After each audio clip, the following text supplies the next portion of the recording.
আসসালামু আলাইকুম গাইস, কেমন আছেন আপনারা? আশা করি ভালো আছেন। আজকে রান্না করছি মুরগির মাংস, লাউ। অবশ্য আমি আমার পেজে ছোট্ট একটা ভিডিও দিয়ে বলেই দিয়েছি আপনাদের মাঝে। এখানে পুরো ভিডিওটা দেয়া আছে আপনাদের দেখানোর জন্য যে আমি কীভাবে লাউ দিয়ে মুরগির মাংসটা রান্না করছি। যাই হোক, দেখতে পাচ্ছেন আমি মশলাটা সুন্দর করে কষায় নিচ্ছি। আমি সব তরকারিতে যেভাবে করে কষাই নিই ঠিক ওইভাবেই মশলাগুলো কষাই নিব। দেখতেই পাচ্ছেন সুন্দর করে কষাই নিতে হবে যাতে মশলার কাঁচা ভাবটা না থাকে, তাহলে তরকারিটা খেতে স্বাদ লাগবে না, তো মশলার একটা কাঁচা গন্ধ করবে। আমি সুন্দর করে মশলাটা কষাই নিব, তারপরে মাংসটা দিয়ে দিব। এর মধ্যে আমি আপনাদের একটা স্টোরি শোনাই।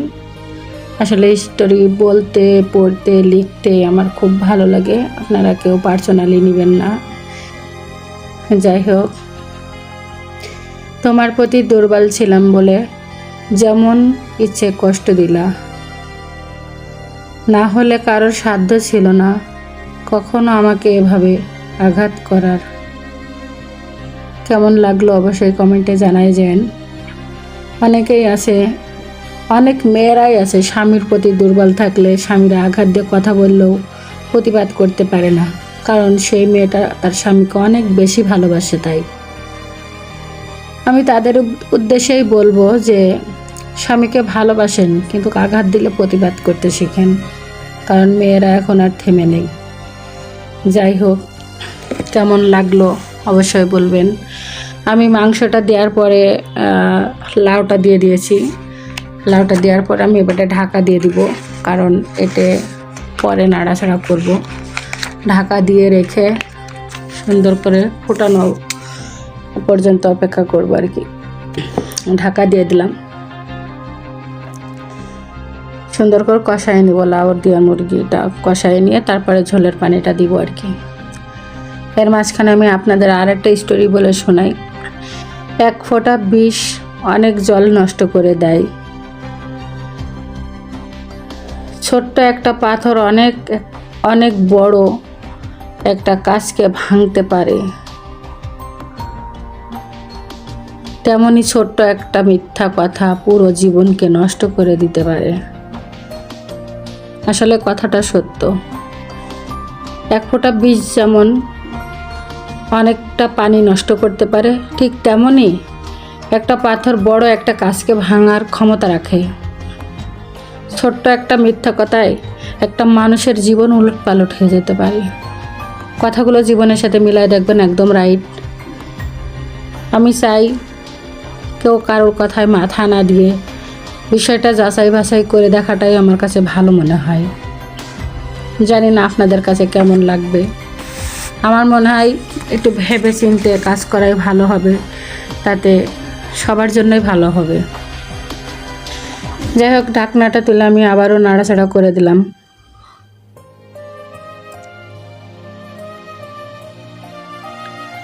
নাড়াচাড়া করে দিয়েছি ঢাকনা তুলে। এবার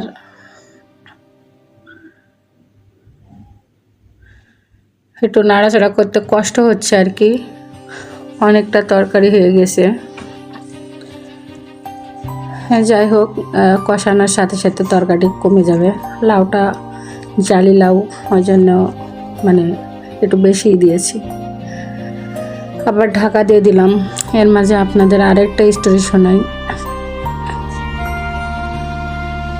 চা চেয়ে খেতে হয়, তাই তো চায়ের কাছে নত হতে হয়। গরম তো যদি জিহ্বা পুড়ে যায়, এখানে আমাদের জীবনের সাথে কিছু অংশ মিলে যায়। স্বার্থ যদি থাকে তাহলে মানুষের কদর দেয়, স্বার্থ ফুরালে সেই মানুষেরগুলোর খোঁজ নাই। আসলে সত্য, আপনার যদি স্বার্থ থাকে তাহলে আপনার কদর সবাই দিবে, আর স্বার্থ ফুরালে সেই মানুষগুলোরই আর খোঁজ পাবেন না। এখানে বলতে হয় আমার জীবনের সাথে কিছুটা মিল আছে। আমি অনেককেই মন থেকে ভালোবাসেছি, কিন্তু তাদের স্বার্থ যখন হাসিল হয়ে গেছে তখন আমার কাছ থেকে চলে গেছে। এটাই হচ্ছে মানুষ, আর আমরা বোকা।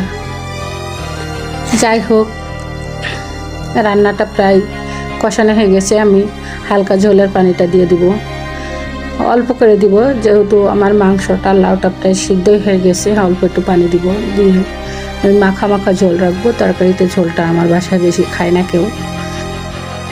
আপনারা যদি ঝোল খেতে পছন্দ করেন তাহলে পানির পরিমাণটা একটু বেশি দিবেন। এবার ঢাকা দিয়ে দিব, ঢাকা দিয়ে সুন্দর করে রান্নাটা করে নিব। আমি এখানে একটা মশলা অ্যাড করেছি, আপনারা এটা বাসায় তৈরি করতে পারবেন। আমি মশলাটা কিভাবে তৈরি করি বাসায় অবশ্যই একটা ভিডিও বানিয়ে আপনাদের দিব, তাহলে আপনাদের বুঝতে সুবিধা হবে। এবারটা ঢাকা দিয়ে দেবো, সুন্দরভাবে ফুটে ওঠা পর্যন্ত আমি রান্না করব। আমার ভিডিওটা যদি ভালো লাগে অবশ্যই লাইক কমেন্ট শেয়ার দিয়ে পাশে থাকবেন। আমার চ্যানেলটা সাবস্ক্রাইব করে দিবেন। ভিডিওটা আসলে অনেক বড় হয়ে গেছে, আপনাদের রান্নাটা বোঝাতে গিয়ে ভিডিওটাই বড় হয়ে গেছে।